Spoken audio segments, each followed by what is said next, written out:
പിതാവിന്റെയും പുത്രന്റെയും പരിശുദ്ധാത്മാവിന്റെയും നാമത്തിൽ ആമേൻ. എന്റെ പ്രിയപ്പെട്ടവർ, ഇന്ന് ആഗസ്റ്റ് 9 ഞായറാഴ്ച. അമ്മേ പരിശുദ്ധ അമ്മേ, അമ്മേ പരിശുദ്ധമേ, ദൈവമാതാവേ, കൃപാസനത്തിലൂടെ ഞങ്ങൾക്കും ഞങ്ങളുടെ ദേശത്തിനും അമ്മ മധ്യസ്ഥം തേടി തന്ന എല്ലാ അനുഗ്രഹങ്ങൾക്കും കൃപകൾക്കും ഞങ്ങളിപ്പോൾ ഹൃദയം നിറഞ്ഞ നന്ദി പറയുന്നു. അമ്മേ പരിശുദ്ധമേ, ദൈവമാതാവേ, 2004 ഡിസംബർ 7 ഉച്ചകഴിഞ്ഞ് 2:30 കൃപാസനത്തിൽ സംഭവിച്ച അമ്മയുടെ പ്രത്യക്ഷപ്പെടലിനെക്കുറിച്ച് തിരുസഭയ്ക്ക് സമർപ്പിച്ചിരിക്കുന്ന പഠനരേഖകളുടെ മേൽ സഭാത്മകമായ പഠനം ആരംഭിക്കുവാൻ ഞങ്ങൾ പ്രാർത്ഥിക്കുന്നു. അമ്മേ പരിശുദ്ധമേ, ഭൂസ്വർലോകങ്ങളുടെ രാജ്ഞിയായ അങ്ങേയ്ക്ക് ഭൗമസംരക്ഷണത്തിനായി പ്രപഞ്ചപ്രകൃതിയെ തന്നെ തിരുസഭ പ്രതിഷ്ഠിക്കുവാൻ ഈ പ്രത്യക്ഷീകരണം വഴി ഇടയാക്കണമേ. പരിശുദ്ധമേ, ജപമാല മാതാവേ, സകല പ്രാർത്ഥനയോടും ചേർത്ത് ഞങ്ങളിപ്പോൾ പ്രാർത്ഥിക്കുന്ന ഈ കുടുംബത്തിന്റെ പ്രത്യേക നിയോഗം പറ മക്കളെ.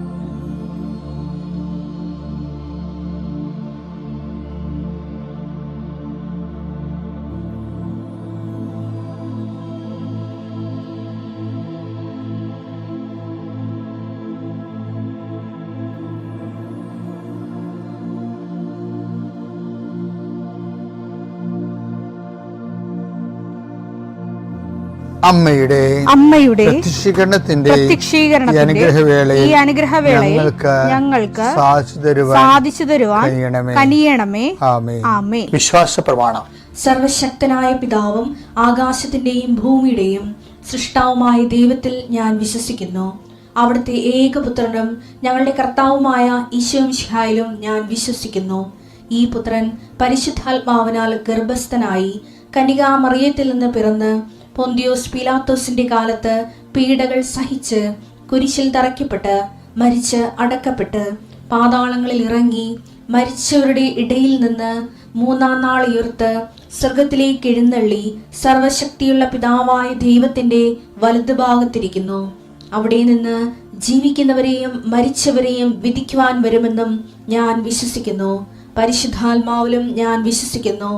വിശുദ്ധ കത്തോലിക്കാ സഭയിലും പുണ്യവാന്മാരുടെ ഐക്യത്തിലും പാപങ്ങളുടെ മോചനത്തിലും ശരീരത്തിന്റെ ഉയർപ്പിലും നിത്യമായ ജീവിതത്തിലും ഞാൻ വിശ്വസിക്കുന്നു. ആമേൻ. സുഖസ്ഥനായ ഞങ്ങളുടെ പിതാവേ, അങ്ങയുടെ നാമം പൂജിതമാകണമേ. അങ്ങയുടെ രാജ്യം വരണമേ. അങ്ങയുടെ തിരുമനസ് സ്വർഗത്തിലെ പോലെ ഭൂമിയിലും ആകണമേ. അന്നു വേണ്ടുന്ന ആഹാരം ഇന്ന് ഞങ്ങൾക്ക് തരണമേ. ഞങ്ങളോട് തെറ്റ് ചെയ്യുന്നവരോട് ഞങ്ങൾ ക്ഷമിക്കുന്നത് പോലെ ഞങ്ങളുടെ തെറ്റുകൾ ഞങ്ങളോടും ക്ഷമിക്കണമേ. ഞങ്ങളെ പ്രലോഭനത്തിൽ ഉൾപ്പെടുത്തരുതേ, തിന്മയിൽ ഞങ്ങൾ രക്ഷിക്കണമേ. ആമേൻ. നന്മ നിറഞ്ഞ മറിയമേ, സ്വസ്തി. കർത്താവ് അങ്ങയുടെ കൂടെ സ്ത്രീകളിൽ അങ്ങ് അനുഗ്രഹിക്കപ്പെട്ടവളാകുന്നു. അങ്ങയുടെ ഉദരത്തിൻ ഫലമായി ഈശോ അനുഗ്രഹിക്കപ്പെട്ടവനാകുന്നു. പരിശുദ്ധ മറിയമേ, തമ്പുരാന്റെ അമ്മേ, പാപികളായ ഞങ്ങൾക്ക് വേണ്ടി ഇപ്പോഴും ഞങ്ങളുടെ മരണസമയത്തും തമ്പുരാനോട് അപേക്ഷിക്കണമേ. ആമേൻ. കർത്താവേ, നിന്റെ ഉന്നതമായ നാമത്തിന് സ്തോത്രം ചെയ്യുന്നു. കർത്താവേ, നിന്റെ വിശുദ്ധ പൗരോഹിത്യത്തെ മഹത്വപ്പെടുത്തണമേ. കർത്താവേ, സഭയിലുള്ള സാന്നിധ്യം പ്രകടമാക്കണമേ. 40 വർഷം ഞാൻ അർപ്പിച്ച കുർബാനയുടെ യോഗ്യതയാണ്. കുമാസാൾത്താരെ ജീവനോടെ പ്രത്യക്ഷപ്പെട്ട പരിശുദ്ധമ്മയുടെ പ്രത്യക്ഷീകരണത്തിന് സ്ഥിരീകരണത്തിനായി അങ്ങയുടെ മക്കൾ ഇന്ന് അഭിമുഖിക്കുന്ന എല്ലാ വിഷയത്തിൻ്റെ മേലും സഞ്ചാരി മാതാവി സമയത്തിൻ്റെ അധികാരി അമ്മയുടെ പ്രത്യേകമായ സാന്നിധ്യം ഉണ്ടായിക്കൊണ്ട് കർത്താവേ, ഞങ്ങളുടെ കഴിവ് കൊണ്ടല്ല, അങ്ങയുടെ കൃപ കൊണ്ടാണ് അങ്ങയുടെ മക്കൾ എവിടെയെല്ലാം യാത്ര ചെല്ലുന്നുവോ, ഏതെല്ലാം പരീക്ഷ എഴുതുന്നുവോ, ഏതെല്ലാം പരീക്ഷ റിസൾട്ട് കാത്തിരിക്കുന്നുവോ, ഓരോ വിഷയത്തിനും മനസ്സ് എന്ത് നേറിക്കൊണ്ട് കാത്തിരിക്കുന്ന സഹായം പ്രതീക്ഷിക്കുന്ന ഓരോ സ്ഥലങ്ങളെയും കർത്താവേ, അത് നഷ്ടപ്പെട്ടു പോകാതെ അവർക്ക് കിട്ടാനും അവർക്ക് അനുഭവവേദ്യമാക്കാനും കർത്താവെ സഹായിക്കണമേ എന്ന് പ്രാർത്ഥിക്കുന്നു. നഷ്ടപ്പെട്ടു പോകുന്ന സ്ഥലങ്ങൾ, നഷ്ടപ്പെട്ടു പോകുന്ന ബന്ധങ്ങൾ, നഷ്ടപ്പെട്ടു പോകുന്ന കരാറുകൾ, ഇങ്ങനെ നഷ്ടപ്പെട്ടു പോകാൻ സാധ്യതകളെല്ലാം കർത്താവിൻ്റെ നാമത്തിൽ ബന്ധിക്കുന്നു.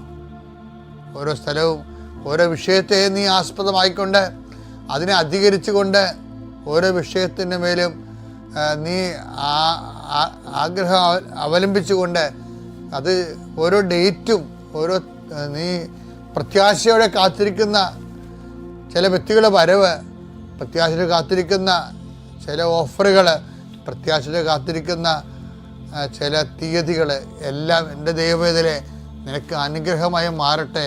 അതിനെതിരെ വരുന്ന എല്ലാ തിന്മയുടെ ശക്തികളെയും ഈശോയുടെ നാമത്തിൽ ഞാൻ ബന്ധിച്ചു കർത്താവിന് കാൽക്കീഴിലാക്കുന്നു. കർത്താവെ, രോഗികൾ, പീഡിതര്, കുടുംബസമാധാനം ഇല്ലാത്തവര്, വിദേശ യാത്ര ചെയ്യുന്നവര്, കർത്താവെ അവരെല്ലാം നീ ആശീർവദിക്കണമെന്ന് പ്രാർത്ഥിക്കുന്നു. എൻ്റെ കർത്താവിൻ്റെ ഉന്നതമായ നാമത്തിൽ സഭയുടെ അധികാരത്തിൽ കുരിശിൻ്റെ അടയാളത്തിൽ ഉപരി പഠനത്തിന് വേണ്ടി ചിന്തിക്കുന്നവരും ആലോചിക്കുന്നവരും അതിനുവേണ്ടി പരിശ്രമിക്കുന്നവരും അവിടെ കഴിവിനേക്കാൾ കൂടി ദൈവത്തിൻ്റെ കൃപയാൽ അവർ ചെന്നെത്തേണ്ട ഇടത്ത് അവരെ എത്തിക്കാൻ വേണ്ടി പരിശുദ്ധമ്മ ദൈവമാതാവിൻ്റെ മധ്യസ്ഥ പ്രാർത്ഥിക്കുന്നു. രാമപുത്രൻ പരിശുദ്ധാത്മാവായ സർവേശ്വരൻ നീക്കുവാമേ. എൻ്റെ പ്രിയപ്പെട്ടവരെ, ഉടമ്പടി പരിഗണിക്കുന്നത് ഉടമ്പടി മൂലം നമ്മൾ കൈവരിച്ച വിശ്വസ്തത, ആത്മബന്ധം, ഇതൊക്കെയാണ് ഉടമ്പടി നമ്മളെ ദൈവം ഓർക്കാൻ ഇടയാക്കണത്. ബൈബിളിൽ എഴുതിയിരിക്കുന്നത് പഴയ നിയമമല്ലേ. കീർത്തനം 74:20 അങ്ങയുടെ ഉടമ്പടിയെ പരിഗണിക്കണമേ. അങ്ങയുടെ ഉടമ്പടിയെ പരിഗണിക്കണമേ. പഴയത് ദൈവം ഇങ്ങോട്ട് വന്ന് എടുത്ത ഉടമ്പടിയായത് കൊണ്ട് ഞാൻ നേരത്തെ പറഞ്ഞിട്ടുണ്ട് നിങ്ങളോടത്. ജനങ്ങൾക്ക് തീർച്ചയായിട്ടും ആ ഉടമ്പടി അനുസ്മരിക്കണമേ എന്നൊക്കെ പറയാൻ പറ്റും. പക്ഷെ നമ്മളെ സംബന്ധിച്ചിടത്തോളം നമ്മൾ അങ്ങോട്ട് എടുത്തിരിക്കുന്ന ഉടമ്പടിയാണ്. അപ്പോൾ അത് അനുസ്മരിക്കണമെന്നുണ്ടെങ്കിൽ ആ ഉടമ്പടി നമുക്ക് നൽകുന്ന ആത്മീയമായ ഒരു ജീവിതമുണ്ട്, ഒരു ദൈവത്തോടൊരു ആത്മബന്ധമുണ്ട്.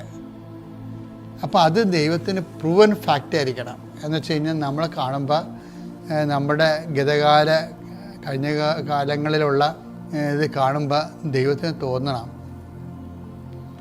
നമുക്ക് വിശ്വസിക്കാൻ പറ്റിയ ഉടമ്പടിയിൽ സത്യസന്ധമായിട്ട് ഡിപ്പെൻഡ് ചെയ്യുന്ന ഒരാളാണ് നമ്മളെന്ന് തോന്നണം. എൻ്റെ മക്കളെ, ഏറ്റവും വലുത് അത് തന്നെയാണെന്ന് എനിക്ക് തോന്നണത്. കാരണം വെച്ചാൽ ഒരിക്കലും ദൈവം ഒരാൾ പരിശോധിച്ച് കണ്ടെത്തിയെന്ന് പറഞ്ഞു കഴിഞ്ഞാൽ, ദൈവം ഒരാളെ വിശ്വസ്തനായിട്ട് കണ്ടെത്തിയാൽ പിന്നെ അവൻ്റെ വിശ്വസ്തയും വിശുദ്ധിയും ഒക്കെ ദൈവം തന്നെ സംരക്ഷിക്കാനുള്ള സംവിധാനം ഉണ്ടാക്കും. അവരെ ഈ മനുഷ്യൻ എന്ന രീതിയിൽ എന്തെങ്കിലും ചാബല്യമോ അല്ലെങ്കിൽ എന്തെങ്കിലും അശ്രദ്ധയോ ഉണ്ടെങ്കിൽ ദൈവം അതിൽ വീഴിക്കാതെ ദൈവം കൊണ്ടുപോകും. അപ്പം അതാണ് എൻ്റെ പരിശുദ്ധനെന്ന് പറയണത്. എൻ്റെ പരിശുദ്ധൻ അഴിഞ്ഞു പോകാൻ അനുവദിക്കത്തില്ല. ബൈബിളിലെ ഏറ്റവും രസകരമായ വാക്കാണ്. സങ്കീർത്തനങ്ങൾ 16:10. സങ്കീർത്തനം 16:10. അവിടുന്ന് എന്നെ പാതാളത്തിൽ തള്ളുകയില്ല, അങ്ങയുടെ പരിശുദ്ധൻ ജീർണിക്കാൻ അനുവദിക്കുകയില്ല. പരിശുദ്ധൻ ജീർണിക്കാൻ അനുവദിക്കത്തില്ല. അപ്പോൾ നീ തകർന്നു പോകാനോ തരിപ്പണമാകാനോ ദൈവം അനുവദിക്കത്തില്ല. ആരാണ് നീ? ദൈവത്തിൻ്റെ പരിശുദ്ധൻ. അത് പരിശുദ്ധൻ എന്ന് പറഞ്ഞാൽ ആരാണ്? ഉടമ്പടിയോട് വിശ്വസ്ത പാലിക്കുന്നവൻ. ഉടമ്പടി വിശ്വസ്ത പാലിക്കുന്നവൻ. നീ അവരെനിക്ക് കെണികൾ വെച്ചു, ഞാൻ ഇടത്തോട്ട് തിരിഞ്ഞു നോക്കി, ഇനി അറിയുന്നവരാരുമില്ലെന്ന് പറഞ്ഞില്ലേ? കെണികൾ വെക്കാൻ പോലും ദൈവം അനുവദിക്കത്തില്ല. ക്രിസ്തുവിന് അസൈൻ ചെയ്ത് കൊടുത്തിട്ട് വിക്കേരിയസ് സഫറിങ്സിൻ്റെ ഭാഗമായിട്ടുള്ള രോഗരക്ഷാർത്ഥമായിട്ടുള്ള അവിടുത്തെ പീഡകളിലൂടെ അവരുടെ മുറിവുകളിലൂടെ നമ്മുടെ പാപങ്ങൾ പരിഹാരം ഉണ്ടാകുന്ന ഒരു സുവിശേഷ റിഡംപ്റ്റീവ് പാക്കേജാണ്. അതല്ല ഞാൻ പറയണത്. മറിച്ച് നമ്മൾ തന്നെ കർത്താവിൻ്റെ വിശ്വസ്തനായി നിന്നാൽ വിശ്വസ്തന് വീഴ്ചയില്ല. വീഴ്ച വന്നാൽ കർത്താവ് താങ്ങും. പിതാവിൻ്റെയും പുത്രൻ്റെയും പരിശുദ്ധാത്മ നാമത്തിൽ.